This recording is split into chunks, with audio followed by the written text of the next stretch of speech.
2020 চনৰ 27 জানুৱাৰীত হৈ গ'ল। ইয়াৰ বহুতখিনি দফা অলৰেডি ৰূপায়ণ হ'ল আৰু যোৱাকালি আমি একৰ্ডৰ 9 নম্বৰ দফা মতে NDB প্ৰাক্তন NDBৰ যিখিনি আমাৰ কেডাৰ আছে, লিডাৰ আছে, যিসকলে য'ত এলিজিবল তেখেতসকলক আৰ্মি, CRPF, BSF, CISF, বিভিন্ন যিটো SSB আমাৰ সংস্থা আছে তাত ৰিক্ৰুইট কৰাৰ কাৰণে প্ৰি ৰিক্ৰুইটমেণ্ট ট্ৰেইনিঙৰ কাৰণে যোৱাকালি মিটিং হৈ গ'ল। আৰু নেক্সট সপ্তাহৰ পৰা বড়োলেণ্ডৰ বিভিন্ন অঞ্চলত আমাৰ পেৰামিলিটাৰী ফৰ্চেছ আৰু আৰ্মি আৰু অসম পুলিচ গৈ পেলাই তেখেতসকলক প্ৰি ৰিক্ৰুইটমেণ্ট ট্ৰেইনিংটো আৰম্ভ কৰিব।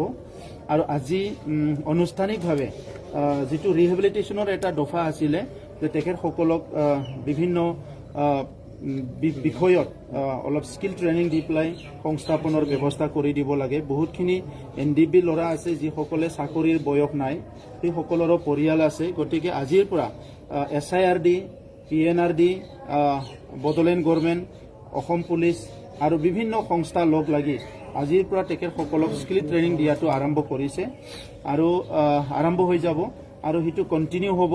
আৰু এই স্কিল ট্ৰেইনিঙৰ দ্বাৰাই বিভিন্ন যিটো গভৰ্ণমেণ্ট আঁচনি আছে ইয়াৰ এই আঁচনিবিলাক ৰূপায়ণ কৰি পেলাই তেখেতসকলক যাতে নিজৰ জীৱিকাটো ওলাই ল'ব পাৰে এই কামটো আৰম্ভ হ'ব।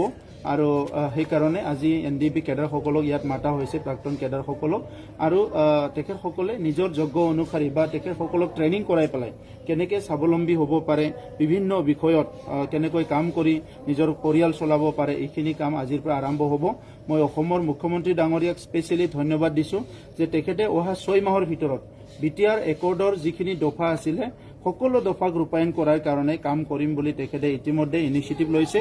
ইয়াৰ কাৰণে মই তেখেতক ধন্যবাদ জনাইছোঁ। আৰু আজিৰ পৰা আমাৰ এই কাম সমগ্ৰ বড়োলেণ্ড অঞ্চলত অকল NDB কেডাৰৰ কাৰণে নহয়, বিভিন্ন যুৱ যুৱতীসকলৰ কাৰণে স্কিল ট্ৰেইনিঙৰ কাম কণ্টিনিউ এইটো চলি থাকিব। কিমান সংখ্যক চব যিখিনি আৰ্মি পুলিচত চাকৰি নাপায় বাকীখিনিয়ে চব সংস্থাপন পাব, ইয়াত কোনো অসুবিধা নাই। আৰু ইতিমধ্যে 4,000 কেডাৰক 4 লাখকৈ টকা দিয়া কথা চৰকাৰে ঘোষণা কৰিছে। আমি বড়োলেণ্ডৰ পৰা 50 কৰোৰ দিম আৰু অসমৰ পৰা 110 কৰোৰ দিব, 160 কৰোৰ টকা ইতিমধ্যে আবণ্টন কৰা হৈছে। আৰু তেখেতসকলৰ ৰিহেবিলিটেশ্যনৰ কামটো ক্ষিপ্ৰতাৰে চলিব। কেছ উইথড্ৰলৰ কামো চলি আছে, যিখিনি কেছ অলৰেডি শ্বৰ্ট আউট কৰা হৈছে অতি শীঘ্ৰে এইটো উইথড্ৰ কৰা হ'ব আৰু বাকীখিনিও উইথড্ৰ কৰাৰ কাৰণে কাম কাজ চলি আছে।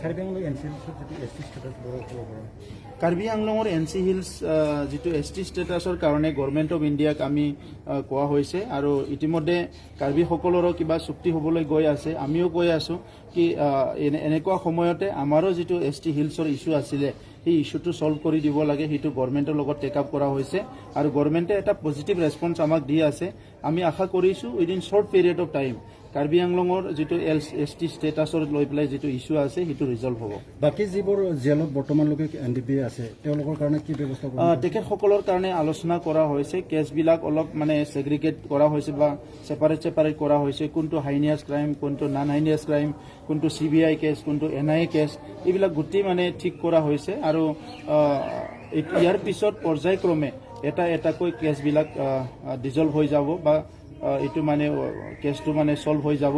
তো সেইকাৰণে অলপ সময় লৈছে, কাৰণ ইফালে কোভিড আছে, অফিচবিলাক ঠিকমতে চলা নাই, তো সেইকাৰণে অলপ সময় লৈছে। কিন্তু মই আশা কৰিছোঁ উইদিন 2021 সকলো সমস্যা সমাধান হৈ যাব। NLFBৰ কোনো আহ্বান কৰিব লগা নাই এতিয়া। তাত যিকেইজন ল'ৰা গৈছে সেইসকলক কোনোবাই হয়তো ইনষ্টিগেট কৰিছে, কিন্তু সেই সকলো ল'ৰাৰ ভিতৰত কোনোবাই যে ডাঙৰ এটা ৰেভলিউশ্যনটো লিড কৰিব পাৰিব তেনেকুৱা পৰিৱেশ মই দেখা নাই। তথাপিতো তেখেতসকলে কাৰোবাৰ ইনষ্টিগেশ্যনেই হওক বা নিজে চিন্তা কৰিয়ে হওক যিটো আৰ্মছ লৈছে এইটো আজিৰ কাৰণে ভাল খবৰ নহয়। আমি তেখেতসকলক আহ্বান কৰিছোঁ এতিয়া সমাজক আগুৱাই নিয়াৰ যিটো যুদ্ধ এইটো সমাজত থাকি হ'ব লাগে আৰু এইটো অৰ্থনৈতিক যুদ্ধ হ'ব লাগে, গুণগত শিক্ষা লোৱাৰ এটা যুদ্ধ হ'ব লাগে। এতিয়া মানে দুজন মানে বন্দুক লৈ পেলাই গভৰ্ণমেণ্টৰ লগত যুঁজি কিবা এটা অধিকাৰ আনিব, কিন্তু এই চিন্তাটো বহুত অতীত হৈ গৈছে। আৰু নতুনটো এতিয়া ছায়েন্স এণ্ড টেকনলজি এতিয়া নতুন এটা ইকনমিক অৰ্ডাৰৰ লগত আমি কাম কৰিব লাগিব তো সেইকাৰণে আমি এনাদাৰ এটা চিটুৱেশ্যন ক্ৰিয়েট কৰি আমাৰ অঞ্চলটো যদি আনচাৰ্টেনিটি ফালে লৈ যায় এইটো ভাল নহ'ব মই তেখেতসকলক আহ্বান কৰিছোঁ যি কাৰণতে নহওক কিয় পুনৰ ঘৰলৈ আহিব লাগে কিবা যদি কথা আছে আলোচনা কৰিব লাগে আমি আলোচনা কৰাৰ কাৰণে সদায় ৰেডি আৰু এই কথাবিলাক যাতে তেখেতসকলে উপলব্ধি কৰে